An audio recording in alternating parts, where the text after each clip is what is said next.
మాచర్ల మాజీ ఎమ్మెల్యే పిన్నెల్లి రామకృష్ణారెడ్డిని పోలీసులు house arrest చేశారు. వైసీపీ తలపెట్టిన అన్నదాత పోరు ర్యాలీకి అనుమతి లేదని పోలీసులు తెలిపారు.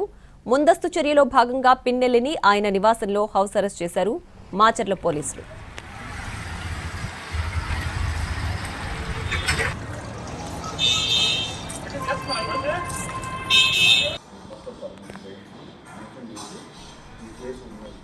శ్రీకాకుళం జిల్లా పలాసలో మాజీ మంత్రి సీదిరి అప్పలరాజును పోలీసులు హౌస్ అరెస్ట్ చేశారు. వైసీపీ చేపట్టనున్న అన్నదాత పోరు కార్యక్రమానికి అనుమతి లేదని పోలీసులు స్పష్టం చేశారు. డీఎస్పీ వెంకట అప్పారావు ఆధ్వర్యంలో మాజీ మంత్రి సీదిరి అప్పలరాజు ఇంటి ముందు పోలీసులు పహారా కాస్తున్నారు.